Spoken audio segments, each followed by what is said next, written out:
UP plus constable की ये दूसरी क्लास है। जो प्रीवियस अभी यूपी प्लस कांस्टेबल का पेपर हुआ था 8, 9, 10 जून में, तो 8 जून की फर्स्ट शिफ्ट के डे 1 में मैंने 10 क्वेश्चन कराए थे आपको। आज 11वां क्वेश्चन है, तो उस 11वें क्वेश्चन को देखेंगे हम किस तरह से करेंगे। क्वेश्चन ये है 3x माइनस 7y बराबर 14, x upon x plus y बराबर 7 अपॉन 9। तो x y की वैल्यू पूछी हुई है, ठीक है। तो सबसे पहले देखो x की वैल्यू क्वेश्चन में कितनी देर की 7, x की वैल्यू 7 दी हुई है, तो यहाँ से देखो x प्लस y 9 है। जब x की वैल्यू 7 हो गई तो y की वैल्यू कितनी हो जाएगी 2, ठीक है, हो गई। अब x की वैल्यू हमने 7 मानी है, दी हुई है, और y की वैल्यू 2 जब रखेंगे तो 3 गुणा 7 माइनस 7 गुणा 2। अब देखिए 3 सत्ते 21 माइनस 7 दूनी 14, कितना आएगा निकल के 7 आया। अब यहाँ पर कितना है 14 है, 14 है, इसका कितना है 7 का दुगुना, दुगुना है तो हम x और y की वैल्यू भी दुगुनी कर देंगे। तो 7 का दुगुना कितना होगा 14 और y का दुगुना कितना होगा 4। तो ये x की वैल्यू है, ये y की वैल्यू है, कितना हो जाएगा 14 चौका 56। और ये कौन से ऑप्शन में दे रखा है, सी ऑप्शन में दे रखा है, तो C option answer. 12th question देखिए क्या आया हुआ था, 15 के दो गुणजों का एलसीएम 1200, यदि पहली संख्या 75 है तो दूसरी संख्या ज्ञात करो। पहले ये देखो पूछा क्या है, दूसरी संख्या। अब आपको इसका फॉर्मूला पता होगा, एलसीएम टू एचसीएफ का फॉर्मूला क्या होता है, पहली संख्या गुणा दूसरी संख्या बराबर एचसीएफ इनटू एलसीएम। अब देखो आपको इनडायरेक्टली उसने 15 के गुणज बोला है, तो सिंपल सी बात है, जो चीज गुणज होगी वो डिवाइड भी होगी, यानी 15 के दो गुणज दे रखे हैं, तो जब 15 के दो गुणज हैं तो वो डिवाइड भी होंगे उस 15 से, तो इसलिए 15 क्या है एचसीएफ है। तो ये चीज आपको समझनी थी। एलसीएम आपको कितना दिया हुआ है 1200 दिया हुआ है, दूसरी संख्या उसने पहली संख्या दी हुई है 75, दूसरी संख्या आपसे पूछी है, कुछ नहीं करना था, सिर्फ काटना था। 15 पंजे 75, 5 से काटोगे तो 5 दूनी 10, 5 चौक 20, 240। कौन से ऑप्शन में है, डी ऑप्शन में है, डी ऑप्शन आपका राइट आंसर। ये 13 क्वेश्चन है, ठीक है। इस क्वेश्चन में कह रहा है तीन क्रमागत सम संख्याओं का महत्तम समावर्तक है। अब देखिए ये क्वेश्चन बहुत रिपीट होता है, तीन क्रमागत विषम संख्याओं का बोल देगा अगले बार, तो ये चीज ध्यान रखनी है आपको, तीन क्रमागत सम संख्याओं का बोला है। महत्तम समावर्तक आप जानते हैं वो क्या होता है, वह मैक्सिमम बड़ी से बड़ी संख्या है जो तीनों को क्या कर दे, काट दे, तो वो हमारा एचसीएफ होता है महत्तम समावर्तक। क्रमागत बोला है तो क्रम से कौन से हो जाएंगे, 2, 4, 6 हो गया, सम संख्या बोला है उसने, ठीक है। तो ये तीनों कौन सी बड़ी से बड़ी संख्या से कट रही है, आप देखिए किससे कटेंगी, 2 से ही कटेंगी, 2 एकम 2, 2 दूनी 4, 2 तिया 6, तो इसका आंसर क्या हो जाएगा 2 हो जाएगा, डी ऑप्शन राइट। अगर क्रमागत संख्या आप 2 ना मान के 4 से मानते, 4, 6, 8, तब भी इसमें भी तीनों संख्याएं क्रम से हैं, सम संख्याएं, इसमें भी आप देखेंगे तो ये तीनों संख्याएं बड़ी से बड़ी संख्या जो 2 है, 2 से ही तीनों कटेंगी, तब भी आपका आंसर क्या होगा 2 होगा, तो डी ऑप्शन इसका राइट आंसर होगा। 14 क्वेश्चन है, ठीक है। एक बक्से की लंबाई दे रखी है, ठीक है, 11.1 सेंटीमीटर, चौड़ाई दे रखी है, विड्थ दे रखी है 5.5 सेंटीमीटर, ऊंचाई दे रखी है 7.7 सेंटीमीटर, कुल पृष्ठीय क्षेत्रफल। ये सवाल टाइम टेकिंग था, जिसने भी एग्जाम दिया होगा देखा ही होगा आप सभी ने। ये ऐसा क्वेश्चन था कि आया हुआ बच्चा अगर आपको कैलकुलेशन बहुत अच्छी है तो आप कम समय में से बना सकते हैं, तो कम समय में हम इसे कैसे बना सकते थे वो देखिए। कुल पृष्ठीय क्षेत्रफल एल कितना दे रखा है आपको, लेंथ 11.1 सेंटीमीटर, बी कितनी दे रखी है, बी दे रखी है 5.5 सेंटीमीटर, ठीक है। एच कितनी दे रखी है, एच दे रखी है 7.7 सेंटीमीटर, ठीक है। कुल पृष्ठीय क्षेत्रफल, कुल पृष्ठीय क्षेत्रफल, इसका फॉर्मूला आप सभी को याद होगा, 2 ब्रैकेट में एल वी प्लस का बी एच प्लस का एच एल। वैल्यू रख देंगे हम 2, एल की वैल्यू 11.1 इंटू बी की वैल्यू 5.5 प्लस का बी की वैल्यू 5.5 इंटू एच की वैल्यू 7.7 प्लस एच की वैल्यू 7.7 इंटू एल की वैल्यू 11.1 सेंटीमीटर, ठीक है, सबकी वैल्यू रख दी। अब देखिए इस क्वेश्चन को हम सॉल्व करने की कोशिश करते हैं, सॉर्ट मतलब यूनिट डिजिट से सॉल्व करने की कोशिश करते हैं, अगर आपको यूनिट डिजिट आती है तो। लास्ट में देखिए लेकिन प्रॉब्लम ये है हमें 2 में यूनिट डिजिट 4 मिल गया। क्या इसका भी यूनिट डिजिट 4 है? पहले चेक कर लेते हैं। 1 की 5 से मल्टीप्लाई 5, 5 सत्ते 35, यूनिट डिजिट फिर 5 आया, प्लस 7 एकम 7, 7 आया, 5 और 5 10, 7 17, 17 दूनी 34। अब आप देखिए यूनिट डिजिट लास्ट में 4 आ रहा है, मतलब दोनों ही ऑप्शन में 4 है, तो यूनिट डिजिट से हम इस सवाल को सॉल्व नहीं कर सकते। अब हमें इसे पूरा ही सॉल्व करना पड़ेगा। तो सॉल्व कर कैसे कर सकते हैं वो देखेंगे हम इसे। 2 यहाँ पर देखिए कुछ कॉमन आ रहा है, एक काम कीजिए 5.5 कॉमन ले लीजिए। जब 5.5 कॉमन लेंगे तो ब्रैकेट में क्या बचेगा, 11.1 प्लस 7.7। ठीक है, इसको जब हैंड टू हैंड ऐड कर लीजिए, जब ऐड करेंगे तो ये 8 हो जाएगा, पॉइंट ये 8 हो जाएगा। ठीक है, इनटू में जाएगा 18.8 प्लस ये आपका ऐसे चल रहा है 7.7 इंटू 11.1। ठीक है, अब ये देखो इसकी मल्टीप्लाई कैसे करेंगे एक लाइन में। 18.8 पॉइंट हटा दीजिए, पहले हम मल्टीप्लाई करना सीखते हैं। 3 डिजिट की मल्टीप्लाई मैंने शॉर्ट वीडियो में दे दी है, जिसको नहीं आती वो चेक कर लीजिए, वहां से सीख लीजिए। एक लाइन में 5 अट्ठे 40 का 0 कैरी 4, अब 2 में लेंगे 5 अट्ठे 40, 5 अट्ठे 40 80, 4 84 के 4 कैरी 8। अब 3 में लेंगे 5 एकम 5, ये 0 हो गया, 8 पंजे 40 और 5 45, 45 और 8 45, 5 50, 3 53 के 3 कैरी 5। अब 2 में लेंगे 5 एकम 5, ये 0 हो गया, 5 और 5 10 का 0 कैरी 1। अब हम 1 में लेंगे, ये 0 हो गया, तो ये अब देखिए कितने, एक इसके बाद पॉइंट था और एक इस संख्या के बाद था, तो 2 के बाद हम पॉइंट लगा देंगे। यानी देखिए यहाँ पर कितना हुआ, यहाँ पर इसकी जगह कितना आया 103.40। ठीक है, प्लस ये हम रफ कर देते हैं। अब दूसरी संख्या उठाओ, ये वाली, इसको हम मल्टीप्लाई करेंगे, वही सेम केस 1 1 दे रखा है, ये 7 7, दो संख्याएं, अगर तीसरी नहीं मिल रही तो आगे 0 लगा लेते हैं, कोई फर्क नहीं पड़ेगा।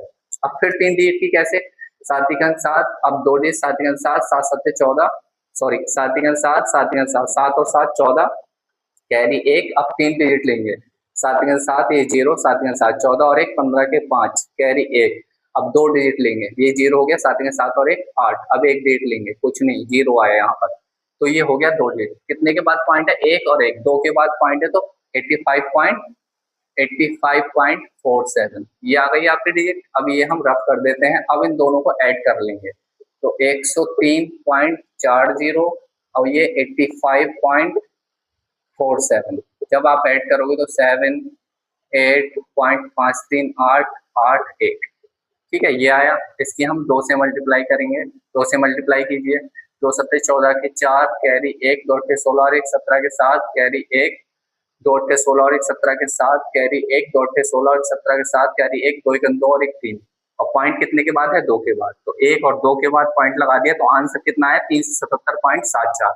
कौन से ऑप्शन में दे रखा है, देखो बी ऑप्शन में दे रखा है, और यही आपका आंसर है। तो ये तो आपको कैलकुलेशन करनी पड़ेगी। ये 15वां क्वेश्चन है, इसमें क्या रहा है, ये एवरेज से आया हुआ क्वेश्चन है। ठीक है, देखते हैं क्या पूछ रहा है। 6 संख्याओं का औसत 12 दे रखा है उसने, जिसमें से 2 संख्याओं का औसत 6.5 है, और जबकि अन्य 2 संख्याओं का औसत 43 दिया हुआ है। ठीक है, शेष 2 संख्याओं का औसत क्या है, यहाँ 4.5 है।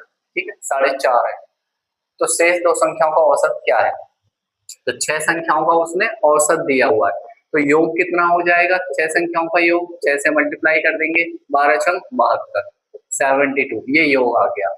कह रहा है उनमें से 2 संख्याओं का औसत दे रखा है, तो योग कितना होगा, योग होगा 13। ठीक है, 2 से मल्टीप्लाई कर दी, और अन्य 2 का औसत कितना दे रखा है 4.5, तो अन्य 2 का औसत 4.5 दे रखा है, तो योग कितना हो जाएगा 9। अब इन 2 और 2 4 संख्याओं का योग कितना हो जाएगा, अगर हम इनको ऐड कर दें तो 13 और 9 22, और 6 संख्याओं में से जब आप 4 संख्याओं को माइनस करेंगे तो कितनी संख्याएं बचेंगी, 2, और 2 संख्याओं का योग जब 72 में से आप 22 को घटाएंगे तो कितना बचेगा 50, दो संख्याओं का योग कितना आ गया 50। उसने पूछा क्या है, शेष दो संख्याओं का औसत। औसत निकालने के लिए 2 से डिवाइड कर देंगे, कितना आएगा 25। कौन से ऑप्शन में दे रखा है, पहला ऑप्शन, ए ऑप्शन राइट। 16वां क्वेश्चन क्या दे रखा है देखेंगे, यदि किसी संख्या का 20% 50 है तो उस संख्या का 125% क्या होगा। ये तो आपने कर ही दिया होगा, बेसिक कैसे करेंगे इसे फटाफट से। 20% 50 है, 50 कितने का मान दे रखा है 20%, ठीक है। 20% का मान कितना दे रखा है 50। अब आपको पता है जो चीज निकालनी है वो हम ऊपर रख देंगे, 125% का मान निकालना है हम। परसेंटेज से परसेंटेज हट गया, जीरो से जीरो कट गया, 5 की मल्टीप्लाई इससे करेंगे, 125 पंजे 625 बटे 2। इसका आधा तो आपको पता ही होगा, 2 3 6 नहीं पता तो डिवाइड करें, 2 3 6, 2 1 2, 2 2 4, 2 5 10, ठीक है। यही आंसर है। कौन से ऑप्शन में दे रखा है 312.5, C option, C option correct. 17वां क्वेश्चन देखेंगे हम, ए व बी ने एक व्यवसाय में क्रमशः 3:2 के अनुपात में धन निवेश किया। यदि वर्ष के अंत में कुल लाभ 7,000 है तो लाभ में ए का हिस्सा ज्ञात करो। ए का हिस्सा, इससे सरल कोई सवाल होगा, ठीक है। 7,000 किसकी वैल्यू दे रखी है आपकी, 3 और 2 5 की, निकालना क्या है ए का हिस्सा। ये ए का हिस्सा है, ये बी का हिस्सा है, मतलब 3 से मल्टीप्लाई कर दो, 5 से काटोगे 14 आएगा, 14 3 42। कौन से ऑप्शन में दे रखा है, बी ऑप्शन में। लेकिन इसकी शॉर्ट ट्रिक और भी हम देख सकते थे, अगर इससे भी ज्यादा हमें शॉर्ट करना था तो देखो किसका मान पूछा ए, और ए की वैल्यू कितनी है 3। डायरेक्ट आपको कुछ नहीं करना था, 3 से सभी ऑप्शन को डिवाइड करते। इसे करेंगे 3 का 3, 3 3 9, 3 8 24, ये नहीं होगा। 3 का 3, 3 चौक 12, ये होगा। 3 का 3, 3 5 15, ये नहीं होगा। 3 का 3, 3 चौक 12, 3 8 24, ये भी नहीं हो रहा डिवाइड, ये भी नहीं हो रहा, ये भी नहीं हो रहा, केवल एक ही ऑप्शन 3 से डिवाइड हो रहा था, तो ये आपका बी ऑप्शन आंसर। 18वां क्वेश्चन देखिए, ये आपका, एक दुकानदार अपनी वस्तु का अंकित मूल्य क्रय मूल्य से 25% अधिक रखता है। ग्राहक को आकर्षित करने के लिए वह अंकित मूल्य पर 10% की छूट डिस्काउंट देता है। छूट देने के बाद दुकानदार को वस्तु बेचने पर कितना प्रतिशत लाभ होता है। क्या निकालना है, प्रतिशत लाभ, ठीक है। तो सबसे पहले देखो, मान लेते हैं हम कॉस्ट प्राइस कितना मानते हैं, हम कोई भी चीज हम 100% मानते हैं, ये कॉस्ट प्राइस है। क्रय मूल्य, अंकित मूल्य क्रय मूल्य से कितना अधिक है 25% अधिक है, तो सभी जानते हैं 125 हो जाएगा। अब वो कह रहा है कि अंकित मूल्य पर कितने की छूट दी है उसने, 10% की छूट दी है। जब अंकित मूल्य पर 10% की छूट देगा यानी 90 में बेचेगा, अपॉन ये कितने की वैल्यू है 100 की वैल्यू है, ठीक है। इससे एक जीरो कट जाएगा, 5 9 की मल्टीप्लाई कर दो, 9 पंजे 45 के 5, कैरी 4, 9 दूनी 18, 4 22 के 2, कैरी 2, 9 का 9 और 2 11, ठीक है। एक के बाद पॉइंट है, मतलब 112.5। ये क्या आया आपका एसपी निकल के, जिसे सेलिंग प्राइस बोलते हैं, विक्रय मूल्य 112.5। अब देखो ये 100 से कितना अधिक है, 12.5% अधिक है, और यही क्या है प्रॉफिट। कॉस्ट प्राइस से कितना अधिक है 12.5%। कौन से ऑप्शन में है, सी ऑप्शन में है, मतलब ये आपका राइट सी ऑप्शन।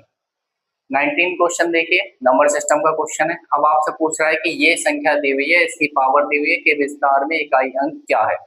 तो सबसे पहले देखिए इकाई अंक कितना है 9, बाकी से हमें कोई मतलब नहीं है। अब 9 की पावर क्या दे रखा है आपको, मल्टीप्लाई कर लीजिए, 5 दूनी 10 चौक 40, ठीक है। अब यहाँ कौन सा नंबर है, ये पावर कौन सी है, इवन है, इवन है मतलब सम है। अब आपको 9 की पावर सम का रूल पता होना चाहिए, नहीं पता तो करके देख लीजिए। जिसकी पावर 1 9 आएगा, 9 की पावर 2 81 आएगा, 9 की पावर 3 9 81, ये 729 होगा, ठीक है। इस तरह से 9 की पावर 4 जाएंगे तो आप दो भागों में तोड़ लीजिए, 81 गुना 81, यूनिट डिजिट देख रहे हैं हम, इसका यूनिट डिजिट 1, इसका यूनिट डिजिट 9, इसका 1, इसका 9। तो क्या बात समझ में आई, अगर पावर आपकी ऑड होगी, ऑड मतलब विषम, तो यूनिट डिजिट कितना आएगी 9, ऑड में क्या आती है 9, और इवन होगी तो इवन मतलब सम। सम देखिए यहाँ 9 की पावर 2 है या 9 की पावर 4 है, इसकी यूनिट डिजिट कितनी आएगी 1, तो अगर आपकी पावर सम है तो यूनिट डिजिट 1 आएगा, और 9 की पावर अगर विषम है तो यूनिट डिजिट 9 आएगा। तो यहाँ पर देखो 9 की पावर कितनी है आपकी 40 है, जो कि सम है तो क्या आएगी आपके इकाई अंक कितना आएगा 1 आएगा। कौन से ऑप्शन में है, डी ऑप्शन में 1।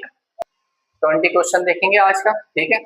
दूध व पानी के मिश्रण में दूध व पानी का अनुपात 3:1 है। यदि मिश्रण की कुल मात्रा 48 लीटर है तो मिश्रण में दूध की मात्रा कितनी है। सिंपल क्वेश्चन है, ठीक है। ये दूध रेशियो पानी, ठीक है, क्या दे रखा है 3:1। अब देखो यदि मिश्रण की कुल मात्रा 48 जो है, इनका योग दे रखा है 3 और 1 4।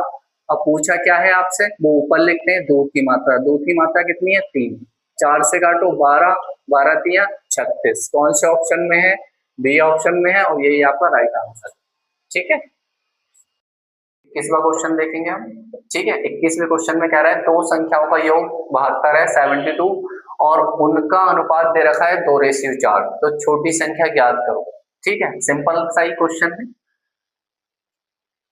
72 उनका योग 4 और 2 6 हो जाएगा। छोटी संख्या पूछा है, छोटी संख्या ये है, ठीक है, और बड़ी संख्या ये है। तो छोटी संख्या पूछी है तो 2 से मल्टीप्लाई, बड़ी संख्या पूछता तो 4 से काट दो, 2 3 6, 3 से आप काटेंगे तो 24। कौन सा ऑप्शन है, सी ऑप्शन राइट, ठीक है।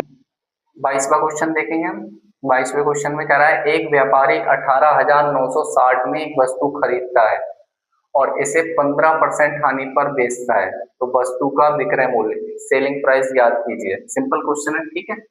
18,960 ये क्या है, क्रय मूल्य है, कॉस्ट प्राइस। वस्तु खरीदता है मतलब कॉस्ट प्राइस है, और हम जानते हैं कि कोई भी चीज जो होती है वो अपने आप में 100% होती है, ठीक है। यानी 100 का मान कितना दे रखा है 18,960, और इसे 15% हानि पर बेचता है, ठीक है। जो चीज निकालनी होती है उसे ऊपर रखते हैं, ये मैंने पिछली क्लास में भी बताया था। तो 15% हानि पर, तो 100 में से 15 घटाएंगे कितना आएगा 85%। ये भी आपका 100% है, परसेंटेज से परसेंटेज कट जाएगा, ठीक है। इसको सॉल्व कर लेंगे, ये 0 से 0। अब देखिए कैलकुलेशन करने से बेटर है हम इसमें यूनिट डिजिट लगा लेते हैं। यूनिट डिजिट कैसे लगाते हैं वो हम इधर देखते हैं, ठीक है। यूनिट पहले इसमें देखिए ऑप्शन में जहां भी 9 बनेगा उसे हम हटा देंगे, क्योंकि 9 की अगर किसी से भी मल्टीप्लाई करते हैं तो वो वही रहता है, सेम रहता है। 7 और 2 9, 6 और 1 7 और 5 12, 12 का 1 और 6 7 और 5 12, 12 का 3 आ जाएगा यूनिट डिजिट। नेक्स्ट 5 और 4 9, ये आ गया 5 6 7 8 9। जितने भी 9 के पेयर बन रहे हैं उनको काट दीजिए। 6 1 और 4 5, 5 और 1 6, 6 और 6 12, 12 का आ गया 3। अब देखिए 2 के यूनिट डिजिट सेम आ गए। अब हम अपना देखते हैं यूनिट डिजिट क्या आएगा। 8 और 1 9 कट गया, ये 9 कट गया, क्या बचा 6 इंटू 8 और 5 13, 13 का आ गया 4, 6 चौक 24, 24 को भी जोड़ देंगे, 4 और 2 6। तो हमारा यूनिट डिजिट क्या आया 6 आया। कौन से ऑप्शन में दे रखा है, सी ऑप्शन में दिया हुआ है यूनिट डिजिट, तो आपका यही आंसर होगा। 23वां क्वेश्चन देखेंगे, ये ट्रेन से आया हुआ क्वेश्चन है, ठीक है। दो स्टेशन ए व बी एक सीधी रेखा पर 210 किलोमीटर की दूरी पर स्थित है, ठीक है ना। एक ट्रेन सुबह 7 बजे ए से प्रारंभ होती है और 35 किलोमीटर पर आवर की चाल से बी की ओर चलती है, और दूसरी ट्रेन सुबह 8 बजे बी से प्रारंभ होती है और 40 किलोमीटर पर आवर की चाल से ए की ओर चलती है, तो वे किस समय मिलेंगे, ठीक है। इसको देखेंगे, अच्छा क्वेश्चन आया था ये, थोड़ा सा टाइम लेता। ये मान लीजिए स्टेशन ए है और ये स्टेशन बी है, इन दोनों के बीच की डिस्टेंस कितनी दी हुई है 210 किलोमीटर दी हुई है, 210 किलोमीटर। पहली ट्रेन, एक ट्रेन सुबह 7 बजे मतलब ए स्टेशन से सुबह 7 बजे निकलती है और दूसरी 8 बजे निकलती है, ठीक है। ये पहले वाली ट्रेन किस स्पीड से जाती है 35 किलोमीटर पर आवर की स्पीड से, और दूसरी वाली 40 किलोमीटर पर आवर की स्पीड से। अब देखो ये 7 बजे निकली है, ये 8 बजे निकली है। तो पहले वाली ट्रेन को 1 घंटे चला लेते हैं कि 1 घंटे में इसने कितनी डिस्टेंस तय की है। तो 7 बजे से 8 बजे तक 1 घंटे में इसने कितनी डिस्टेंस तय की है? 35 किलोमीटर की डिस्टेंस तय करेगी, क्योंकि 35 किलोमीटर पर आवर की स्पीड से चल रही है। तो कितनी बचेगी डिस्टेंस? 210 में से आप 35 घटा दीजिए, ठीक है। 10 में से 5 गया 5, 10 में से 3 गया 7, ये बचा 1, ठीक है। 175 किलोमीटर बची, मान लेते हैं 35 किलोमीटर ये चल गई, ये डिस्टेंस जो आपकी बची 175 किलोमीटर। अब देखिए क्या निकालना है हमें? टाइम निकालना है। टाइम बराबर क्या होता है? Distance upon speed. डिस्टेंस कितनी बची हुई है? 175 बची हुई है। स्पीड देखिए, जब ये दोनों ट्रेनें एक दूसरे की तरफ आती हैं तो स्पीड ऐड हो जाती है, और जब अपोजिट डायरेक्शन में जाएंगी तो घट जाएगी। अभी ये एक दूसरे की ओर आ रही है तो दोनों की स्पीड जुड़ जाएगी, मतलब 35 पहले वाले की स्पीड और दूसरे वाले की स्पीड 40 किलोमीटर पर आवर, दोनों को ऐड कर देंगे। 35 और 40 75 हो जाएगा, काट देंगे। 15 से काट लीजिए, 15 5 से काटिए, 5 तियां 15, 5 पंजे 25, 5 से काटेंगे 5 छियां 5, 5 पंजे 25, फिर 5 से काट दीजिए, 5 सत्ते 35, 5 तियां 15, कितना आ जाएगा? 7/3। 7/3 आ गया, ये घंटे में है। अब इसको फिर डिवाइड करेंगे हम, 3 दूनी 6, 2 सही 1/3, ठीक है। क्योंकि ये घंटे में आ गया, इसको मिनट में बदलने के लिए 60 से करेंगे, 3 को 60 को 3 से काटेंगे 20 आएगा, मतलब 2 घंटे 20 मिनट, 2 घंटे 20 मिनट आया। यानी 8 बजे के बाद वो कब मिलेंगे? 8 बजे में जब हम 2 घंटे 20 मिनट जोड़ देंगे तो 8 में कितना? 8 में 2 जोड़ेंगे तो 10:20, यानी डी ऑप्शन, सुबह 10:20 पर वो दोनों ट्रेनें आपस में मिल जाएंगी। 24 क्वेश्चन देखेंगे, ठीक है। यदि दो संख्याओं का HCF 16 है तो निम्न में से कौन सा मान उनका एलसीएम कभी नहीं हो सकता, ठीक है। तो ये क्वेश्चन आपका ऑप्शन से ही होगा, ठीक है। HCF आपको पता होगा कि एलसीएम आपका HCF से डिवाइड हो रहा होगा, तो देखिए ऑप्शन से 12 चौक 48, ठीक है। 16 दे रखा है, सॉरी 16 3 48, 16 7 112, 16 5 80, ये तीनों ऑप्शन डिवाइड हो रहे हैं 16 से, केवल यही ऑप्शन डिवाइड नहीं हो रहा, तो यही एलसीएम नहीं हो सकता, यानी ए ऑप्शन आपका राइट आंसर होगा। क्वेश्चन 25 देखिए, ये देखिए एक क्वेश्चन इस टाइप से आया था 8 जून की फर्स्ट शिफ्ट में, अगर आपने दिया हो एग्जाम तो। व्यंजकों का मूल्यांकन कीजिए, ठीक है। 5 की पावर 0, 0 फैक्टोरियल, 1 की पावर 5 और -1 का स्क्वायर। वो पूछ रहा है कि फिर उनके संख्यात्मक मानों को बढ़ते क्रम में सूचीबद्ध करो, जो मान 1 से अधिक बार आता है उसे उतनी बार लिखें जितनी बार आता है, और ये 4 ऑप्शन दिए हुए थे, ठीक है। तो देखिए हमें पता है कि जिसकी पावर 0 होती है उसका मान 1 होता है, ठीक है। 0 फैक्टोरियल की वैल्यू 1 होती है। 1 की पावर कितनी भी दे रखी हो, 1 की पावर कितनी भी हो, उसका मान हमेशा 1 होता है। और माइनस में अगर यहाँ इवन पावर है, सम पावर है, तो जो हमारा बाहर आता है वो प्लस का आता है। अगर ऑड पावर होती तो माइनस का आता है, क्योंकि यहाँ पर सम पावर है, तो ये क्या आएगा? प्लस का 1 आएगा। तो चारों की वैल्यू क्या होगी? 1 1 1 1 होगी। कौन से ऑप्शन में दे रखा है? डी ऑप्शन में दिया हुआ है, तो यही आपका राइट आंसर होगा, डी। 26 क्वेश्चन देखेंगे, ठीक है। ये प्रोबेबिलिटी से आया हुआ क्वेश्चन था, प्रैक्ट का। क्या कह रहा है देखेंगे, 1 से 200 के बीच से एक संख्या यादृच्छिक रूप से चुनी जाती है, इसकी प्रायिकता क्या है कि वह संख्या या तो पूर्ण वर्ग हो या 6 का गुणज हो, ठीक है। यह बोला हुआ है उसने। अब 1 से 200 तक 6 का गुणज निकालने के लिए क्या करेंगे हम? 6 200 को 6 से डिवाइड कर देंगे। जब डिवाइड करेंगे तो अप्रोक्सीमेट में देखेंगे, 6 तियां 18, 2 बचा 6 तियां 18, लगभग 33 संख्याएं आ गई, जो 6 की क्या होंगी? गुणज होंगी, 1 से लेकर 200 तक, ठीक है। अब हम देख लेते हैं पूर्ण वर्ग। पूर्ण वर्ग देखेंगे तो पूर्ण वर्ग 1 से लेकर 200 के बीच, 1 का स्क्वायर, 2 का स्क्वायर, 3 का स्क्वायर, 4 का स्क्वायर, इस तरह 200 से कम कौन सी होगी संख्या? या 14 का स्क्वायर 196 होता है, यानी ये 200 से कम है। जैसे ही हम 15 लेंगे वो 225 हो जाएगा, 200 से ज्यादा। तो 1 से लेकर 200 तक जो पूर्ण वर्ग संख्याएं कितनी आ गई हमारे पास? 14 संख्या आ गई। ठीक है, अब इसमें देखिए जो हमने 6 से डिवाइड किया है 233 संख्या और 14 संख्या में दो संख्याएं ऐसी हैं जो पूर्ण वर्ग है। कौन सी? एक तो आपका 36 और दूसरा आपका 144। ठीक है ना, सॉरी पूर्ण वर्ग कह रहा हूं मैं, 6 से डिवाइड होती हैं। 6 से डिवाइड होती है मतलब एक तो 36 और 144, जो इसमें भी कॉमन आ गई और इसमें भी कॉमन आ गई। मतलब इससे डिवाइड करने पर ये भी 36 भी आ गया और 144 भी आ गया, और ये दोनों पूर्ण वर्ग भी हैं। तो हम क्या करेंगे संख्या निकालने के लिए? 33 प्लस 14 पूर्ण वर्ग संख्या, हाँ हमारी हो गई ये वाली, और ये आपकी कुल संख्या। ठीक है, माइनस 2 ये कॉमन थी आपकी, तो कितनी हो गई? ये 3 और 4 7, 47 माइनस का 2, ये हो गया 45। 45 जो थी वो ऐसी संख्या है जो या तो पूर्ण वर्ग है या 6 का गुणज है। और टोटल संख्याएं प्रायिकता पूछा है उसने, तो प्रायिकता निकालने के लिए जो फॉर्मूला होता है, नीचे आपका कुल और ऊपर आपकी संभावना। संभावना तो संभावनाएं कितनी? 45, और कुल आपकी कितनी है संख्याएं? 200।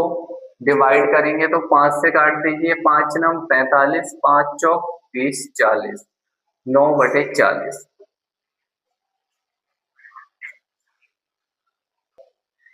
तो ये 9/40 जो हमारा है, ये कौन से ऑप्शन में दिया हुआ है? ये ऑप्शन ए में दिया हुआ है, यही आपका राइट आंसर होगा। ठीक है, 8 जून की फर्स्ट शिफ्ट का 27वां क्वेश्चन देख रही है। ठीक है, ये लास्ट क्वेश्चन है। कह रही 100 से 199 के बीच एक संख्या यादृच्छिक रूप से चुनी जाती है, इनकी प्रायिकता क्या है कि वह संख्या 2 से विभाज्य हो और उसमें ठीक 2 समांक हो। ठीक है, तो 100 से 199 के बीच कितनी संख्याएं हो गई हमारे पास? 100 संख्याएं हो गई। ठीक है, और कैसे हुई 100 संख्याएं नहीं पता तो हम क्या करेंगे, लास्ट वाली में से पहली घटा देते हैं और एक जोड़ देते हैं। ठीक है, ये रूल है। ये हो गया 99 प्लस का 1, कितनी संख्या हो गई? 100 संख्याएं हो गई। ठीक है, चुनी जाती हैं। अब देखिए 2 से विभाज्य, कोई भी संख्या 2 से विभाज्य होने के लिए क्या कंडीशन है? 2 से विभाज्य तभी होगी जब उसके लास्ट में यानी यूनिट डिजिट या तो 0 हो या 2 हो या 4 हो या 6 हो या 8 हो। ये 5 डिजिट अगर किसी संख्या के लास्ट में है तो वह संख्या 2 से डिवाइड हो जाएगी, लेकिन उसने एक कंडीशन दी है 2 सम अंक होने चाहिए। 2 सम अंक का मतलब क्या है कि लास्ट के 2 अंक सम होना चाहिए, कि कहीं 0 होगा तो 2 होगा, फिर 2 होगा या 0 होगा, मतलब इकाई और दहाई के अंक इन पांचों में से कोई होगा। तो इन पांचों में से होगा तो 5 संख्याएं और 2 तरीके से रख सकते हैं हम, तो कितनी हो जाएंगी? टोटल 25 संभावनाएं हो जाएंगी। तो प्रायिकता निकालने के लिए प्रोबेबिलिटी, प्रायिकता निकालने के लिए क्या हो जाएगी? संभावना, और नीचे कुल कितनी संख्याएं हैं? 100। 25 से काट देंगे, 25 चौका 100, 1/4 कौन से ऑप्शन में दिया हुआ है? सेकंड ऑप्शन में दिया हुआ है, मतलब बी ऑप्शन राइट। तो ये 8 जून की फर्स्ट शिफ्ट का लास्ट क्वेश्चन था 27वां जो हमने देखा। ठीक है, तो इस शिफ्ट का पूरा एनालिसिस मैथ का हो चुका है। जिस भी क्वेश्चन में डाउट लग रहा है या कुछ प्रॉब्लम होती है तो कमेंट में बताइए। ये 8 जून की फर्स्ट शिफ्ट के मैथ के प्रश्न थे जिनके सॉल्यूशन हमने देखे। अब नेक्स्ट क्लास में 8 जून की सेकंड शिफ्ट में जो कांस्टेबल में आए हुए मैथ के क्वेश्चन होंगे, कल हम उन्हें देखेंगे। तो नेक्स्ट क्लास में मिलते हैं। ठीक है।